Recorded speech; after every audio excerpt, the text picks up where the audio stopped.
Hujambo, mimi ni Awadhi Rashid na hii ni Arusha One Radio. Waziri wa mambo ya kigeni na ushirikiano wa kimataifa wa Rwanda, Balozi Olivier Nduhungirehe, amesema Rwanda na Burundi zinashiriki katika mazungumzo ya pamoja yenye lengo la kufikia maelewano ya pamoja na kutuliza mvutano uliotokana na mzozo wa mashariki mwa Kongo. Akizungumza na gazeti la The New Times mnamo Machi 14, waziri huyo alisema kuwa majadiliano ya kupunguza mvutano yanaendelea. Uhusiano wa Rwanda na Burundi uliingia dosari baada ya wanajeshi wa Burundi kujiunga na muungano wa wanajeshi wa Kongo katika vita dhidi ya waasi wa M23. Serikali ya Rwanda ilieleza wasiwasi wake kuwa muungano huo ulikuwa unapanga kuishambulia Kigali. Uhusiano wa nchi hizo mbili ulizidi kuwa mbaya wakati rais wa Burundi Jenerali Evariste Ndayishimiye alipoishutumu Rwanda kwa kuhusika na shambulio la Disemba mwaka 2023 lililofanywa na waasi wa Red Tabara nchini Burundi. Rwanda ilitupilia mbali madai hayo na mapema mwaka jana Burundi ilifunga mpaka wake na Rwanda kwa upande mmoja. Majadiliano ya hivi punde kati ya Rwanda na Burundi yanahusu kuhakikisha kwamba usalama wa nchi hizo mbili unalindwa, Nduhungirehe alisema. Hili ndilo lengo la mazungumzo. Tunahitaji kuwa na maelewano ya pamoja kwa ajili ya ulinzi na usalama wa Rwanda na Burundi. Waziri huyo amesema kuwa maendeleo yamepatikana kupitia mikutano na makubaliano mengi, lakini akasisitiza kuwa bado ni mapema sana kuamua kama kutakuwa na matokeo madhubuti.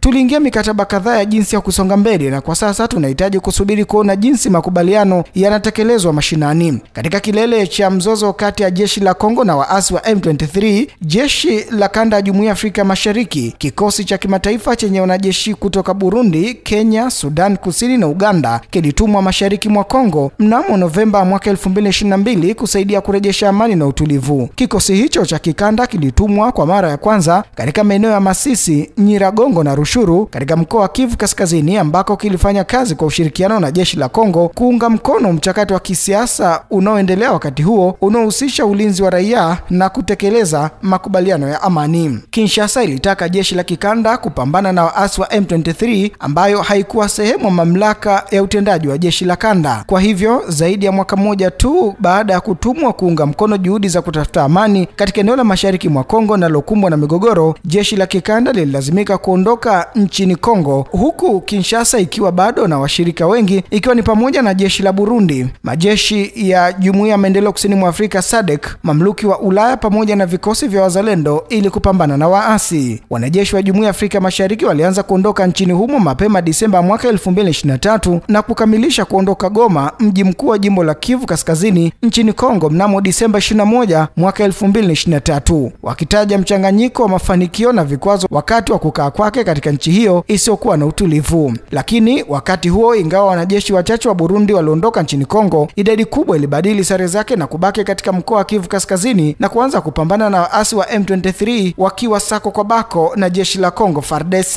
Mamia ya wanajeshi wengine wa Burundi walitumwa mapema katika mkoa wa Kivu Kusini chini ya mpango wa siri wa pande mbili na hatimaye walikuwa wakipambana kuzuia waasi. Mwezi Machi mwaka jana, rais wa Rwanda Paul Kagame alilaani kuhusika kwa wanajeshi wa Burundi katika mzozo wa Kinshasa na M23 katika mkoa wa Kivu Kaskazini, akisema kwamba alimuonya rais wa Burundi Evariste Ndayishimiye dhidi ya kupeleka wanajeshi kupigana pamoja na muungano unaojumuisha wanamgambo waliohusika na mauaji ya kimbali ya Rwanda wa FDLR ambao pia wanatumiwa kuchochea mateso kwa jamii za Watusi wa Kongo. Nilipiga simu nikaomba kuzungumza na rais Ndayishimiye. Nikafanya hivyo na nikamuuliza, Mheshimiwa Rais, nimesikia unatuma kikosi kingine tofauti na kile cha jeshi la Jumuiya ya Afrika Mashariki kupigana kwa niaba ya serikali ya Kinshasa. Nilimwambia hiyo haikubaliki. Kama ingekuwa sawa, ni kwa nini basi kikosi cha kanda Afrika Mashariki kiliundwa ambacho na wewe ni mshiriki? Kagame alisema katika mahojiano na gazeti la Ufaransa la Jeune Afrique, akikumbuka mazungumzo yake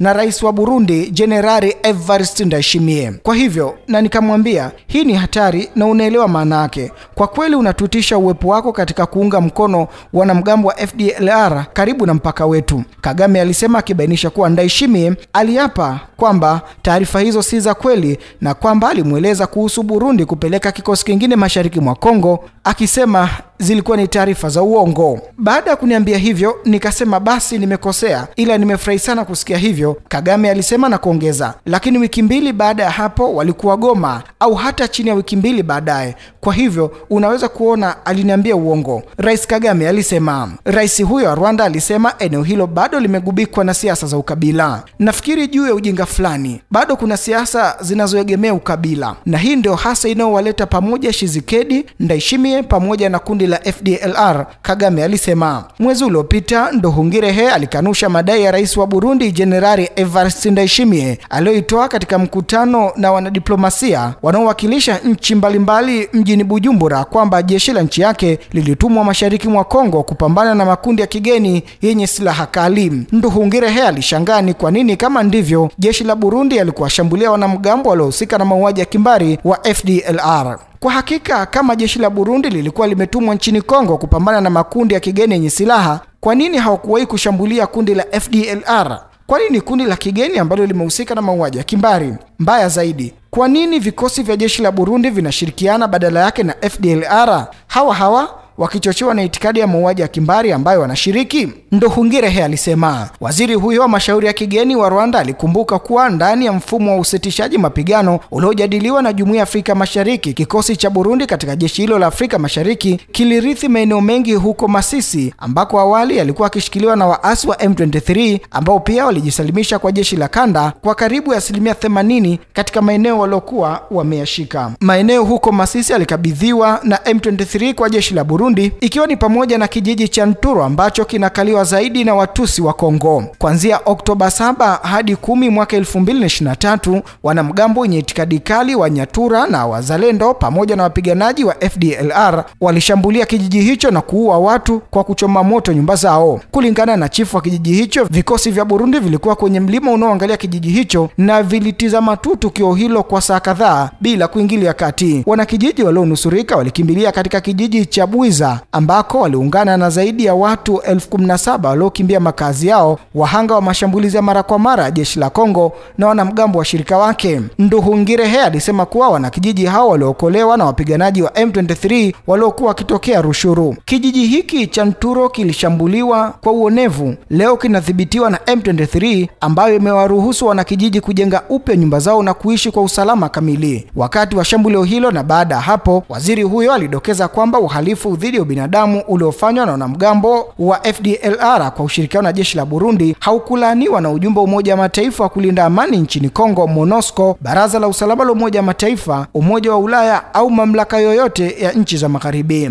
Nduhungirehe alisema kuanzia mwezi Oktoba mwaka 2023 vikosi vya jeshi la Burundi vilishiriki katika mapigano ya wazi zaidi dhidi ya waasi wa M23 na Watusi wa Kongo, wakitumia fursa ya kuondolewa kwa jeshi la Jumuiya ya Afrika Mashariki na Rais Tshisekedi kwa ajili ya kutumwa kwa kikosi cha jeshi la Jumuiya ya Maendeleo Kusini mwa Afrika SADC. Vita kati ya muungano wa jeshi la Kongo unaojumuisha wanamgambo wa FDLR pamoja na wanajeshi zaidi ya 10,000 wa Burundi, mamluki 1,600 wa Ulaya na vikosi vya SADC vinavyoongozwa na Afrika Kusini dhidi ya waasi wa M23 vilianza mwaka 2021. Waasi wa M23 wanadhibiti mashariki mwa Jamhuri ya Kidemokrasia ya Kongo na wameapa kung'oa ukabila, ufisadi na itikadi za mauaji ya kimbari, miongoni mwa maovu mengine yaliyoenea katika eneo hilo la mashariki mwa Kongo. Hivi majuzi vijiji vinavyokaliwa na raia wasio na silaha wa Banyamulenge vililengwa na kuharibiwa na ndege zisizo na rubani aina Sukhoi na makombora muungano wa jeshi la Kongo katika mkoa wa Kivu Kusini. Mwisho wa rubaa za kimataifa kutoka Arusha One Radio, mimi ni Awadh Rashidi.